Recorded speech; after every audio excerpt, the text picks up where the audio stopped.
কথায় আছে বাঙালির 12 মাসে 13 পার্বণ। চলে এলো এবার আমাদের পিঠে পার্বণ।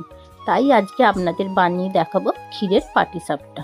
প্রথমেই আমি আতপ চালটা কিছুক্ষণ জলে ভিজিয়ে রেখেছিলাম, তারপর মিক্সচারে বেটে নিয়েছি। এবার বাটাটায় অল্প একটু নুন দিয়ে মিশিয়ে নিয়ে দিয়ে দেবো অল্প একটু জল দিয়ে আবারও ভালো করে মিশিয়ে নেব। তারপর নিয়েছি 1 পোদ দুধটা আমি ভালো করে জাল করে নিয়েছি। দেখুন এইভাবে অনেকক্ষণ থেকে জাল করে নিয়ে দুধটা আমি ঘন করে নিয়েছি। এবার দিয়ে দেবো পরিমাণ মতো চিনি, দিয়ে আবারও ভালো করে মিশিয়ে নেব। তারপর দেখবেন দুধের ঘনত্বটা এরকম হয়ে গেছে, তৈরি হয়ে গেল আমাদের ক্ষীর। এবার নিয়েছি একটা কাঁঠাল পাতাতে এইভাবে মুড়ে নিয়েছি।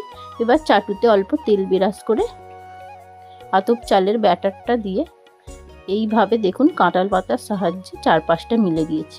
এবার মাঝখানে ক্ষীরটা দিয়ে মুড়ে নেব। তৈরি হয়ে গেল আমাদের ক্ষীরের পাটিসাপটা।